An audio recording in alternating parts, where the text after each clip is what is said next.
Pernyataan dari Presiden Prabowo yang membuka peluang bagi warga negara asing untuk memimpin BUMN menimbulkan beragam tanggapan. Di satu sisi, langkah ini dinilai bisa membawa profesionalisme dan standar global ke tubuh BUMN. Namun, di sisi yang lain muncul kekhawatiran soal kedaulatan ekonomi negara. Dan lantas, bagaimana terkait dengan hal ini seharusnya dilakukan atau dijalankan agar tetap memberikan keuntungan bagi Indonesia? Kita akan langsung membahasnya bersama dengan sejumlah narasumber yang telah bergabung melalui sambungan virtual. Di antaranya ada Herman Kairon yang merupakan anggota Komisi 6 DPR RI dan juga ada Bapak Toto Pranoto selaku pengamat BUMN dan masih menunggu satu lagi perwakilan dari pihak pemerintah yaitu Bapak Fitra Faisal. Selamat malam Kang Herman, Pak Toto, apa kabar?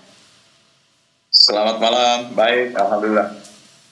Baik, saya mau ke Kang Herman terlebih dahulu. Kang Herman, sebagai mitra kerja dari pemerintah terkait dengan pernyataan yang disampaikan oleh Presiden Prabowo Subianto ini ya, membuka peluang bagi WNA bergabung ke BUMN tapi tidak hanya sebagai tenaga ahli. Kali ini duduk di kursi pimpinan. Nah, kacamata Anda sebagai mitra kerja pemerintah, apakah ini langkah yang memang bisa membentuk suatu mengarah ke reformasi atau ini langkah yang sangat berisiko? Ya, pertama tentu kita melihat dari sisi aturan. Bahwa pada perubahan keempat Undang-Undang BUMN nomor 19 tahun 2003, Junto Undang-Undang 16 tahun 2025, menyebutkan tadi sudah disebutkan sebetulnya di dalam pengantar, bahwa pada pasal 15A ayat 1 memang kita menempatkan prioritas, bahwa untuk direksi, komisaris, badan pengawas, itu kita prioritaskan adalah dari warga negara Indonesia, anak-anak bangsa yang menurut saya hari ini dan ke depan tentu harus mendapatkan perhatian khusus di dalam memimpin BUMN. Namun tentu untuk hal lain itu diatur di dalam ayat 3 bahwa persyaratan sebagaimana dimaksud pada ayat 1 di undang-undang ini pada huruf A ditentukan lain oleh BP BUMN. Artinya bahwa memang ada pasal diskresi yang diberikan kepada Kepala BP BUMN untuk menetapkan hal lain atas syarat-syarat terhadap pemimpin BUMN. Oleh karena itu saya kira ini sangat kasuistik gitu ya, terkait dengan WNA yang saat ini dipercaya untuk memimpin direksi di Garuda. Karena kalau melihat perjalanan Garuda kan memang terseok-seok sejak tahun 2014, 2015 tentu juga ada persoalan dan kemudian semakin mendalam masuk di era COVID. Saya juga 6 tahun yang lalu juga turut mengawal bagaimana melakukan restrukturisasi terhadap Garuda. Dan akhirnya sebetulnya membaik setelah PKPU ya, karena memang berbagai persoalan terkait dengan Garuda bisa kita selesaikan, namun tentu ini menjadi keprihatinan kami sebetulnya. Kok sudah baik kemudian terseok-seok lagi di akhir-akhir ini, dan pada akhirnya kami juga harus menyetujui terhadap pengusulan dan antara untuk menyuntik biaya operasional terhadap Garuda. Namun tentu ini adalah tekad kami bersama di DPR bahwa kita harus mempertahankan Garuda sebagai kebanggaan maskapai kebanggaan negara rakyat Indonesia yang bagaimana ke depan supaya lebih baik. Nah, oleh karena itu tentu kami menyerahkan kepada Danantara dan BP BUMN sebagai regulator dan operator untuk menentukan terhadap langkah-langkah strategis agar Garuda ke depan lebih baik. Garuda tentu bisa berjaya kembali. Nah, salah satunya tentu eksekutif atau Danantara dan BP BUMN menentukan terhadap direksi ekspatriat ya, dari warga negara asing. Ini menurut saya memang salah satu langkah untuk meningkatkan kepercayaan kepada dunia internasional, untuk memenuhi standar-standar internasional, dan bahkan untuk bisa memanfaatkan pengalaman direksi yang kita hire ini untuk bisa memperbaiki Garuda ke depan supaya Garuda ya lebih baik gitu. Baik. Nah, sekarang sudah bergabung bersama dengan kita Bapak Fitra Faisal selaku juru bicara pemerintah dari bidang ekonomi. Pak Fitra, kalau tadi kita simak apa yang disampaikan pandangan nih ya dari DPR sebagai mitra kerja pemerintah mengatakan bahwa untuk penunjukan WNA sebagai direksi ini memang kalau dari DPR khususnya dari Pak Herman tadi melihat ini secara kausalistik. Contohnya seperti di kasus Garuda. Nah, pertanyaan saya, apakah memang ide atau rencana untuk menunjuk terkait dengan WNA duduk di kursi direksi ini karena Presiden Prabowo Subianto melihat memang ada sejumlah BUMN yang sepertinya memang perlu intervensi dari keahlian para ekspatriat yang memang mumpuni di bidangnya sehingga ini menjadi suatu langkah terobosan baru, atau memang belum ada pemetaan terkait dengan BUMN mana sih sebenarnya yang paling membutuhkan, atau memang ini akan menjadi lebih meluas lagi dilakukan di banyak BUMN? Iya, jadi pesan Pak Presiden jelas bahwa memang BUMN ini perlu dibenahi. Kalau kita lihat bagaimana dari sisi value misalnya sudah ada 14.000 triliun in terms of assets, tetapi di sisi yang lain kita melihat bahwa aspek bermanfaatannya itu masih sangat terbatas. Nah, misalnya kalau kita lihat dividen ya cuma 85 sampai at most 100 triliun. Dengan kondisi seperti itu, maka Presiden melihat memang BUMN belum betul-betul berkinerja baik. Nah, dalam konteks itulah kemudian Pak Presiden melihat bahwa profesionalisme itu sifatnya inklusif ya. Tidak hanya dari WNI, bahkan kita juga bisa meng-hire WNA. Asalkan dia profesional, dibutuhkan ekspertisnya, maka dia bisa kemudian masuk ya ke BUMN-BUMN strategis bahkan ya. Kalau kita melihat bagaimana Garuda sudah tadi sebagaimana sempat dijelaskan juga oleh Pak Khairon, beberapa kali dibenahi tapi kemudian kok tidak berkinerja baik. Nah, oleh karenanya mungkin butuh ekspertis lain. Ini sepertinya sama ya dengan sektor-sektor yang lain. Kalau kita lihat misalnya di timnas kita, kok nggak juara-juara, ya makanya kita hire Sintayong misalnya ya. Kenapa? Tujuannya kan adalah untuk memperoleh piala. Dan ini juga yang kemudian kita lihat bagaimana BUMN itu bisa lebih baik kinerjanya sehingga bisa memberikan manfaat paling luas untuk kepentingan masyarakat. Karena biar bagaimanapun Mbak Soza, kita melihat bagaimana target pertumbuhan ekonomi 8% ini memang perlu dari segala sektor all front ya itu berkinerja baik ya. Dan kalau kita lihat target 8% ini bisa dipenuhi kalau kita bicara investasi misalnya pengelolaan dana minimal 10.000 triliun every year. Nah, kalau kita lihat dari PMTB 47.000 triliun for the next 5 years. Nah, itu caranya seperti apa? Karena kemampuan domestik kita memang masih sangat terbatas dan pemerintah juga sangat terbatas, dan oleh karenanya BUMN dalam konteks ini Danantara menjadi vehicle yang kita butuhkan memang untuk kemudian menunjang pertumbuhan ekonomi kita ke depan. Dan dalam konteks itulah Presiden melihat bahwa BUMN ini perlu dibenahi secara cukup signifikan, dan kalau misalnya memang harus meng-hire orang asing, why not?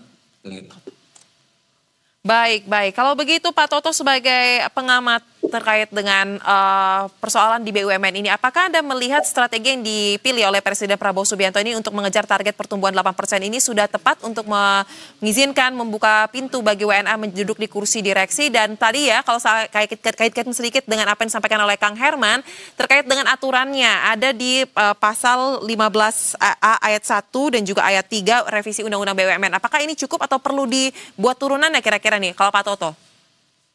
Ya, saya kira keinginan Presiden kan cukup jelas ya, bahwa kemajuan atau improvement di kinerja BUMN itu harus semakin nyata ya.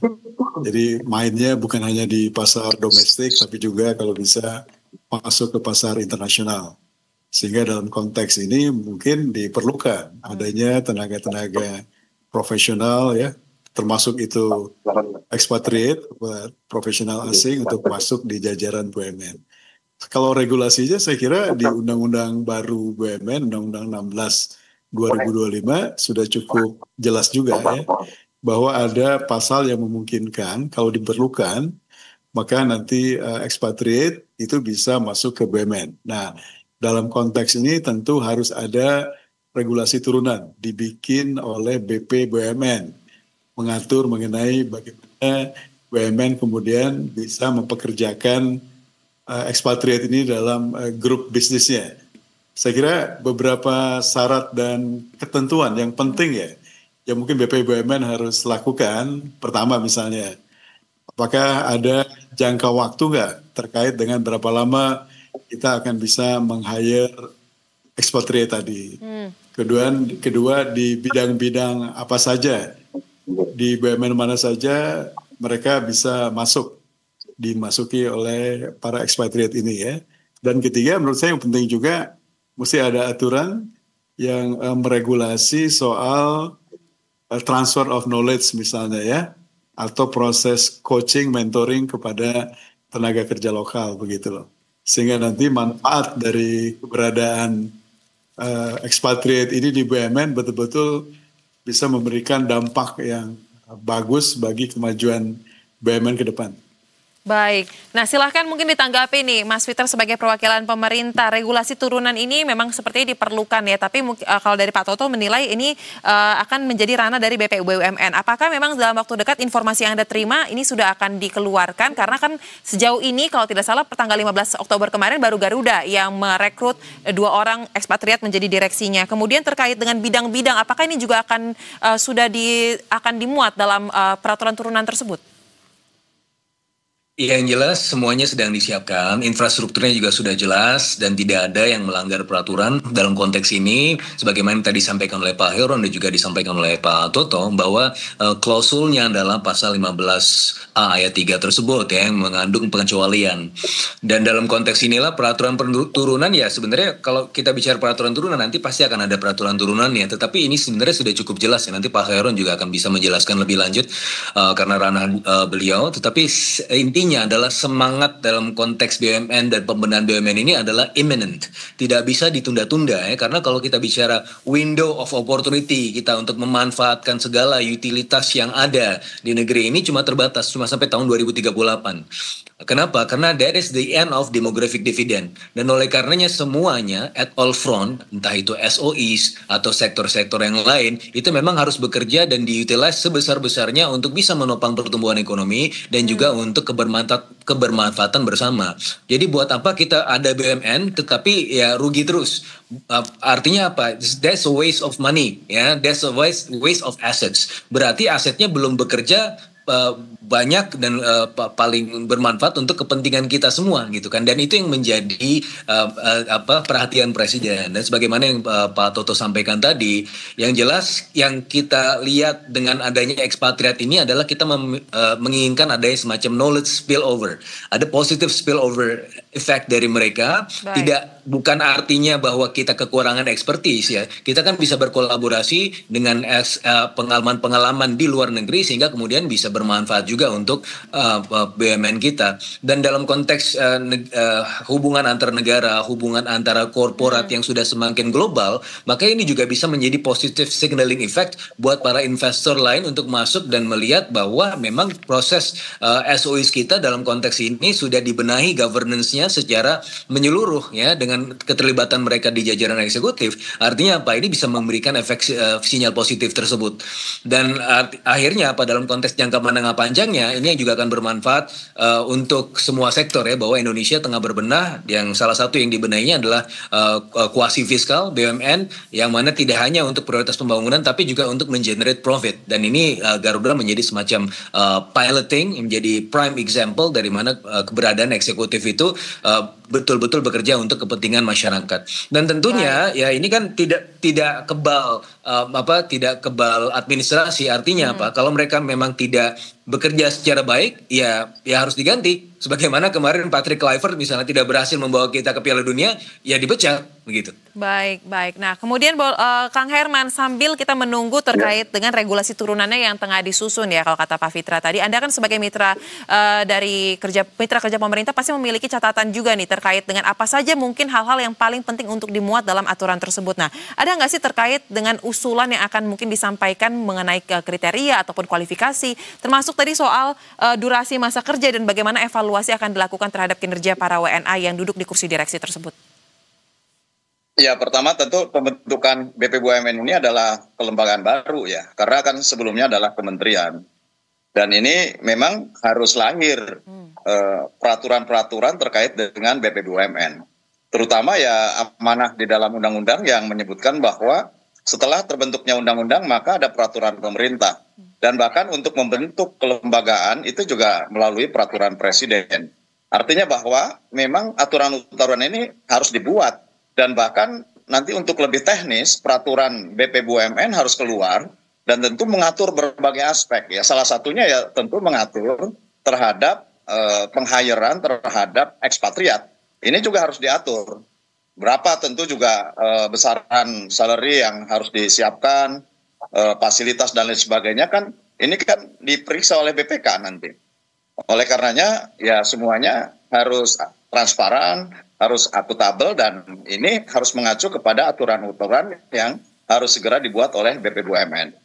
Nah tadi saya ingin menyoroti terkait dengan transfer knowledge misalkan, karena bagaimanapun yang termahal menurut saya dari ekspatriat ini adalah pengalaman. Ya, mereka memiliki track record international network dan tentu bekerja secara profesional di berbagai perusahaan.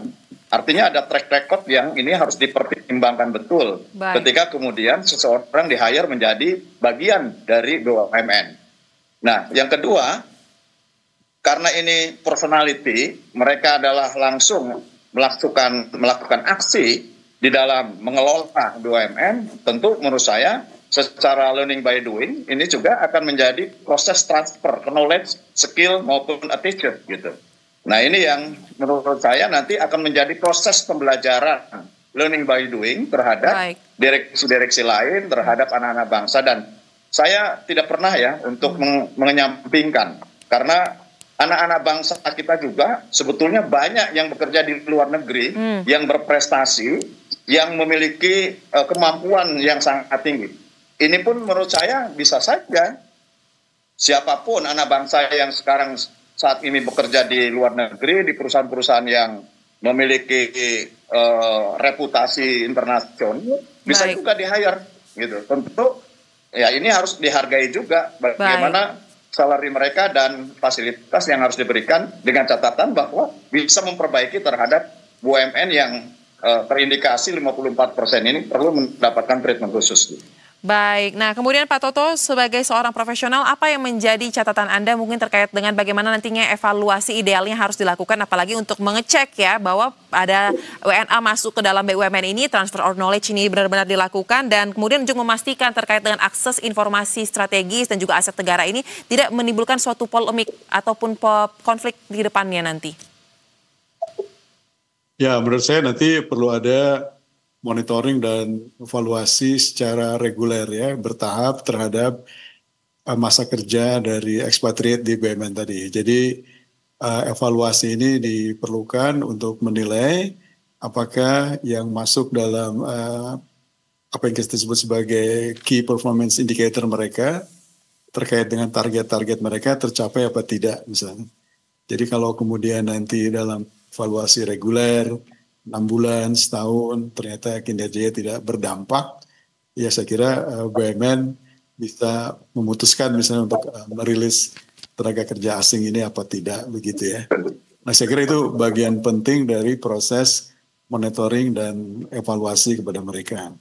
Nah lalu yang penting juga, kedua juga memang perlu ada semacam perjanjian ya, apa yang disebut dengan non-disclosure agreement. Jadi NDA tadi penting dalam rangka untuk kita memastikan bahwa tidak ada informasi penting milik negara atau BUMN yang kemudian bocor kepada pihak lain. Jadi saya kira NDA ini menjadi sesuatu yang krusial, ya, kritikal, supaya nanti keamanan terkait dengan data BUMN Indonesia betul-betul bisa dijaga. Baik. Terakhir mungkin kepada Mas Fitra singkat saja, apakah dalam waktu dekat mungkin akan ada BUMN lain yang menyusul Garuda untuk mengumumkan terkait dengan perekrutan WNA sebagai direksi dan kemudian memastikan bahwa apa yang menjadi harapan Presiden Prabowo ini benar-benar terrealisasi dengan cara tersebut? Silakan. Ya, untuk itu kita tunggu saja ya Mbak. Saya tidak akan melampaui kewenangan BUMN maupun Dirgantara, tapi intinya adalah message atau key message-nya adalah professionalism.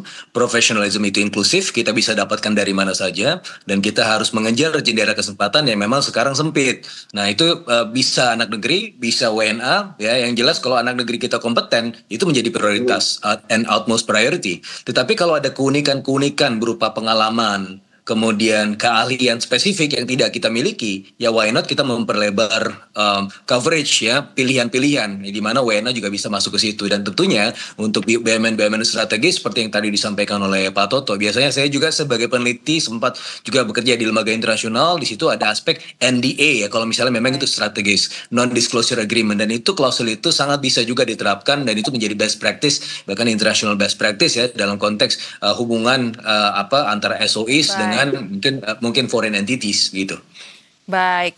Kalau begitu kita akan kawal bersama terkait dengan realisasi dari rencana yang disampaikan oleh Presiden Prabowo Subianto ini. Terima kasih kepada seluruh narasumber telah berbagi analisanya bersama kami di Berita Satu Utama.